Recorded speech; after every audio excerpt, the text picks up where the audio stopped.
ಗುರುಭ್ಯೋ ನಮಃ ಪರಮಗುರುಭ್ಯೋ ನಮಃ ಶ್ರೀಮದಾನಂದತೀರ್ಥಭಗವತ್ಪಾದಾಚಾರ್ಯಗುರುಭ್ಯೋ ನಮಃ ಹರಿ ಓಂ ಉಗ್ರಂ ವೀರಂ ಮಹಾವಿಷ್ಣುಂ ಜ್ವಲಂತಂ ಸರ್ವತೋಮುಖಂ ನರಸಿಂಹಭೀಷಣಂ ಭದ್ರಂ ಮೃತ್ಯುರ್ನಮಾಮ್ಯಹಂ. CS ಅಷ್ಟವನ್ನು ವೀಕ್ಷಿಸುವ ವೀಕ್ಷಕರಿಗೆ ಆತ್ಮೀಯ ಸ್ವಾಗತ. ನಮ್ಮ ಚಾನಲನ್ನು ಸಬ್ಸ್ಕ್ರೈಬ್ ಮಾಡಿಕೊಳ್ಳಿ, ಎಲ್ಲರಿಗೂ ಶೇರ್ ಮಾಡಿ. 2025ನೇ ಇಸವಿ ಫೆಬ್ರವರಿ ತಿಂಗಳಲ್ಲಿ ಸಿಂಹರಾಶಿಯವರಿಗೆ ಆಗುವ ಫಲಗಳ ಬಗ್ಗೆ ಒಂದು ವಿಚಾರವನ್ನು ಮಾಡೋಣ. ಇವತ್ತು ಈ ಸಿಂಹರಾಶಿಯವರಿಗೆ ರವಿಯ ಅನುಗ್ರಹ ಭಾಳ ಉತ್ತಮ ಫಲ, ಸಪ್ತಮ ದೃಷ್ಟಿ. ಹಾಗಾಗಿ ನೀವು ಯಾವುದೇ ಸರ್ಕಾರಿ ಕೆಲಸ ಕಾರ್ಯಗಳಿಗೆ ಹೋಗಿ ಮಾಡಬೇಕು ಅಂದರೆ ಸುಲಭವಾಗಿ ನೆರವೇರ್ತದೆ. ಯೋಚನೆ ಮಾಡಬೇಕಾಗಿಲ್ಲ, ಸ್ಟ್ರೈಟಾಗಿ ಮಾತಾಡ್ಬೋದು ಸರ್ಕಾರದ ವ್ಯಕ್ತಿಗಳ ಹತ್ರಕ್ಕೆ. ಅಲ್ಲಿ ಶುಭ ಫಲ ನಿಮಗಿದೆ ಮತ್ತು ಅಲ್ಲಿ ಕೆಲಸಗಳಲ್ಲಿ ಜಯವಾಗುವಂಥ ಯೋಗ ಚೆನ್ನಾಗಿದೆ. ಯಾವುದೇ ಅಡಚಣೆಗಳಲ್ಲಿ ನಿಮಗೆ ಬರೋದಿಲ್ಲ ಮತ್ತು ವಿಶಿಷ್ಟವಾಗಿ ಅಧಿಕಾರಗಳೆಲ್ಲ ಸಿಕ್ಕೋಗ್ತದೆ ನಿಮಗೆ. ಸ್ವಲ್ಪ ಅಧಿಕಾರ ಬಂದಾಗ ನಿಮಗೆ ಸ್ವಲ್ಪ ದರ್ಪ ಜಾಸ್ತಿ ಆಗ್ತದೆ. ದರ್ಪದಿಂದ ನಡ್ಕೊತೀರಿ, ಸ್ವಲ್ಪ ಅದನ್ನು ನೀವು ಬಿಡಬೇಕಾಗ್ತದೆ. ಮತ್ತು ಸ್ವತಂತ್ರವಾಗಿ ಕೆಲಸ ಮಾಡಲು ಸಹಾಯ ಮಾಡ್ತಾರೆ ಅಧಿಕಾರಿಗಳೇ. ನಿಮ್ಮ ಮಾತು, ನಿಮ್ಮ ವಿಚಾರಕ್ಕೆ ಸ್ವತಂತ್ರತೆ ಕೊಡ್ತಾರೆ, ಫ್ರೀನೆಸ್ ಬಿಡ್ತಾರೆ ನಿಮ್ಮ ಕೆಲಸ ಕಾರ್ಯಗಳಲ್ಲಿ. ಅದನ್ನು ಮುಂದುವರಿರಿ. ಆದರೆ ದೇವರು ಒಳ್ಳೆಯ ಕೆಲಸ ಕಾರ್ಯವರ ಕೊಡ್ತಾನೆ, ಒಬ್ಬರು ಸಹಾಯ ಮಾಡಲ್ಲ. ನೀವು ಸಹಾಯ ಮಾಡೋಕ್ಕೆ ಹೋಗೋದಿಲ್ಲ, ಯಾರಿಗೂ ಸಹಾಯ ಮಾಡೋದಿಲ್ಲ. ನೀವು ಸ್ವಲ್ಪ ನೋಡಿ ಸಹಾಯ ಮಾಡಿ ಯೋಗ್ಯರಿಗೆ. ಯಾರು ಯೋಗ್ಯರಿದ್ದಾರೆ, ಕಷ್ಟಬಿಟ್ಟು ಓದಿದ ಹುಡುಗರು, ಬಡ ಹುಡುಗರು ಯಾರಿರ್ತಾರೆ ಅಂಥವ್ರಿಗೆ ಸ್ವಲ್ಪ ಸಹಾಯವನ್ನು ಮಾಡಿ. ಅದರಿಂದ ಫಲ ಚೆನ್ನಾಗಿರುತ್ತೆ ನಿಮಗೆ. ಇಲ್ಲಿ ಫಲ ಸಿಗಲೇ ಇರ್ಬೋದು, ಮುಂದೆ ಭಾಳ ಒಳ್ಳೆಯ ಫಲ ಇದೆ. ಬಡಬಗ್ಗರಿಗೆ, ಯೋಗ್ಯವಾದ ಓದಿದ ಹುಡುಗರಿಗೆ ಏನು ಸ್ವಲ್ಪ ಸಹಾಯವನ್ನು ನೀವು ಮಾಡಬೇಕು. ನಿಮ್ಮ ಕೈ ನಡೆಯುತ್ತೆ. ಆವಾಗ ವ್ಯವಹಾರದಲ್ಲಿ, ಸರ್ಕಾರಗಳಲ್ಲಿ, ರಾಜಕಾರಣಗಳ ಹತ್ರ ನಿಮ್ಮ ಮಾತು ನಡೆಯುತ್ತೆ. ಅದನ್ನು ಅವ್ರಿಗೆ ಸ್ವಲ್ಪ ಸಹಾಯವನ್ನು ಮಾಡಿ. ನಿಮ್ಮ ಹಣ ಸಹಾಯ ಏನೇ ಬೇಡ ಪಾಪ ಅವ್ರಿಗೆ. ನಿಮ್ಮ ವ್ಯವಹಾರ ರೀತಿಯ ಸಹಾಯವನ್ನು ಮಾಡಿದ್ರೆ ಭಾಳ ಅನುಕೂಲವನ್ನು ಪಡ್ತಾರೆ ಮತ್ತು ನಿಮಗೆ ಆಶೀರ್ವಾದವನ್ನು ಸಹ ಮಾಡ್ತಾರೆ. ವಿವಾಹ ಜೀವನ ಸ್ವಲ್ಪ ಏರುಪೇರಲಾಗ್ತದೆ. ಮನೆಯೊಳ ಕುಟುಂಬದಲ್ಲಿ ಭಾಳ ಹುಷಾರಾಗಿ ಮಾತುಕತೆ ಆಡಬೇಕಾಗ್ತದೆ. ಹೆಂಗಂದಾಗೆ ಮೊದಲಕ್ಕೆ ಹೋಗಬಾರ್ದು. ಯಾಕಂದರೆ ಸತಿಪತಿಗಳಲ್ಲಿ ಅನ್ಯೋನ್ಯತೆ ಕಮ್ಮಿಯಾಗಿಬಿಡ್ತದೆ. ಆಕೋಪತಾಪವನ್ನು ನೀವು ಮನೇಲಿ ಮಾಡಬಾರ್ದು.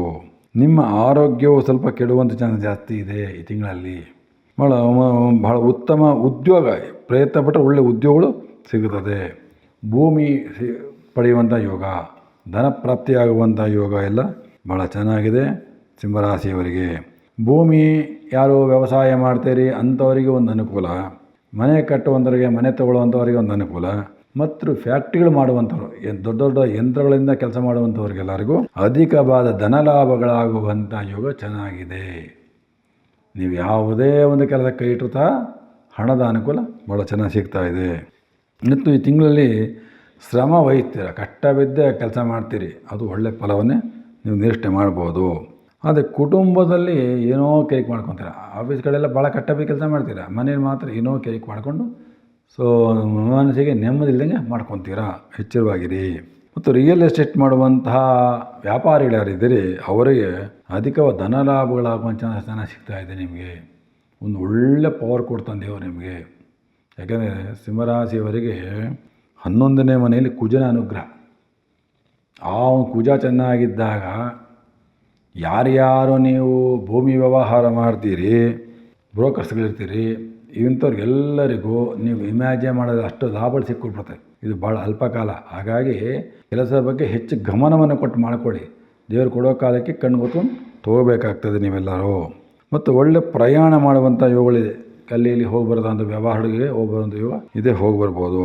ಮತ್ತು ನಿಮಗೆ ಈ ತಿಂಗಳ ಸೋದರ ಅಣ್ಣತಮ್ಮಂದಿಂದಲೂ ಸಹ ನಿಮಗೆ ಧನ ಲಾಭಗಳಾಗ್ತದೆ. ಏನೋ ಸಹಾಯ ಮಾಡ್ತಾರೆ ನಿಂತ್ಕೊಂಡು ನಿಮ್ಮೆಲ್ಲರಿಗೂ. ಸಿಂಹರಾಶಿಯವರ ಅಣ್ಣ ತಮ್ಮಂದಿರ ತಂಗಿರು ಸಹ ನಿಮಗೆ ಸಹಾಯವನ್ನು ಮಾಡ್ತಾರೆ. ಶರೀರಕ್ಕೆ ಸ್ವಲ್ಪ ಗಾಯಗಳಾಗುವ ಚಾನ್ಸಸ್ ಇರ್ತದೆ, ಆದಷ್ಟು ನೋಡ್ಕೊಳ್ಳಿ. ವ್ಯಾಪಾರಸ್ಥರಿಗೆ ಬುಧನ ಅನುಗ್ರಹದಿಂದ ವ್ಯಾಪಾರದಲ್ಲಿ ಬಹಳ ಅಭಿವೃದ್ಧಿ ಮತ್ತು ಸ್ವಂತ ವ್ಯವಹಾರ ಮಾಡುವಂಥ ಚಾನ್ಸಸ್, ಸ್ವಂತ ಭೂಮಿ ಮತ್ತು ಸ್ವಂತವಾಗಿ ನೀವೇ ಕಟ್ಟಿ ನೀವೇ ಕೆಲಸ ಮಾಡುವಂತಹದ್ದು ಪವರ್ಸ್.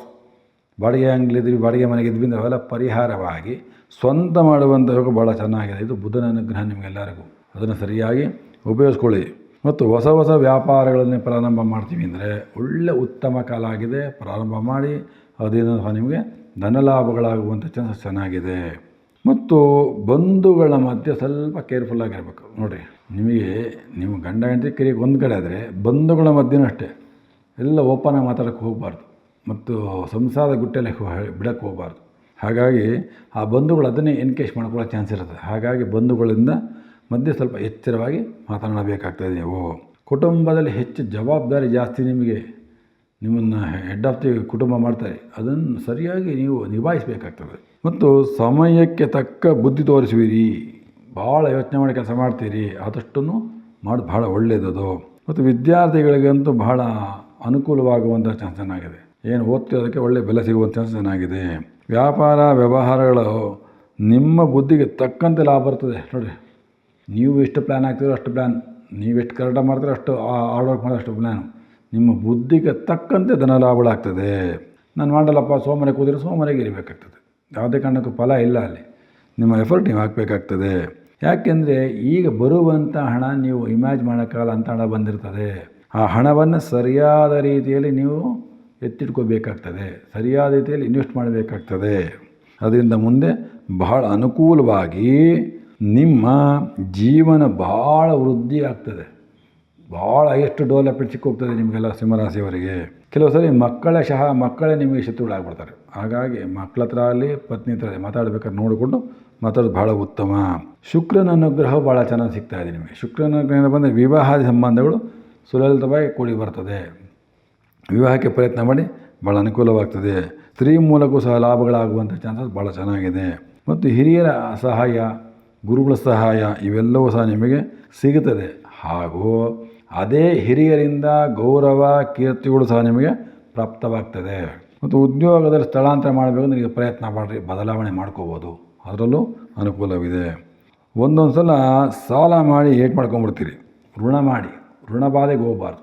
ಯಾವುದೇ ಕಾರಣಕ್ಕೂ ಸಾಲ ವಿಚಾರಕ್ಕೆ ಹೋಗಬಾರ್ದು. ನಿಮಗೆ ಅನುಕೂಲ ಆಗ್ತದೆ, ವೆಯ್ಟ್ ಮಾಡಿರಿ, ಎಲ್ಲ ಕೂಡಿ ಬರುವಂತಾಗ ಚೆನ್ನಾಗಿದೆ. ಯಾಕೆಂದರೆ ಋಣ ಮಾಡಿಕೊಂಡ್ರೆ ಭಾಳ ಯೋಚನೆ ಮಾಡ್ತೀರಿ, ನೋವು ಅನುಭವಿಸ್ಬಿಡ್ತೀರಿ. ಋಣ ಮಾಡೋಕ್ಕೆ ಹೋಗಬಾರ್ದು. ಮತ್ತು ಕೆಲವು ಸಲ ಕೈಗೆ ಬಂದ ದುಡ್ಡು ಉಳಿಯೋಲ್ಲ, ಮಿಸ್ ಆಗ್ಬಿಡ್ತದೆ. ಹಾಗಾಗಿ ಸರಿಯಾದ ರೀತಿಯಲ್ಲಿ ವಿತರಣೆಯನ್ನು ಮಾಡ್ಕೋಬೇಕಾಗ್ತದೆ. ಮತ್ತು ಯಾವುದೇ ಕೆಲಸ ಕಾರ್ಯಗಳನ್ನು ಚೆನ್ನಾಗಿ ಯೋಚನೆ ಮಾಡಿ, ಇದರಿಂದ ಏನು ಲಾಭ, ಏನು ನಷ್ಟ, ಮುಂದೆ ಏನಾಗ್ತದೆ, ಹೇಗಾಗ್ತದೆ ಅನ್ನೋ ಯೋಚನೆ ಮಾಡಿ ಅರಿತು ಕೆಲಸವನ್ನು ಮಾಡಿದರೆ ಬಹಳ ಇಂಪ್ರೂವ್ಮೆಂಟ್ ಇದೆ.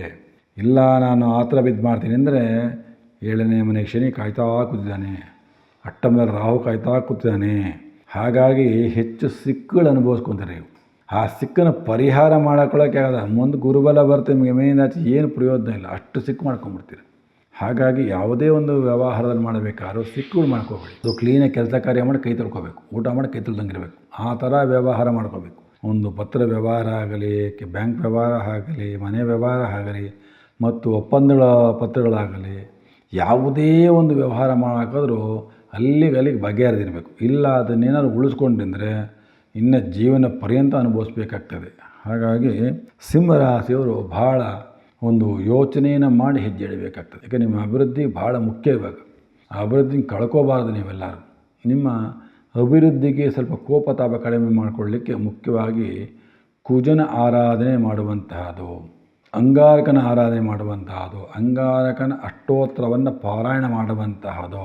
ಪ್ರತಿಯ ಮಂಗಳವಾರ ಯಾರು ಕುಜನ ಅಷ್ಟೋತ್ತರವನ್ನು ದೇವರ ಮುಂದೆ ಪಾರಾಯಣ ಮಾಡ್ತೀರೋ ಅಂಥವರಿಗೆ ಋಣಬಾಧೆಗಳೆಲ್ಲ ಪರಿಹಾರವಾಗ್ತದೆ, ಆರೋಗ್ಯ ಅಭಿವೃದ್ಧಿ ಆಗ್ತದೆ, ಕೋಪತಾವಳು ಕಮ್ಮಿ ಆಗ್ತದೆ, ಅಗ್ನಿ ಬಯಲೆಲ್ಲ ದೂರ ಆಗ್ತದೆ. ಹಾಗಾಗಿ ಈ ಸಿಂಹರಾಶಿಯವರು ಈ ಫೆಬ್ರವರಿ ತಿಂಗಳಲ್ಲಿ ಮುಖ್ಯವಾಗಿ ಕುಜನ ಆರಾಧನೆ ಮಾಡಿದರೆ ಬಹಳ ಶುಭ ಫಲವನ್ನು ನೀವು ನೋಡ್ಬೋದು. ನಮಸ್ಕಾರಗಳು.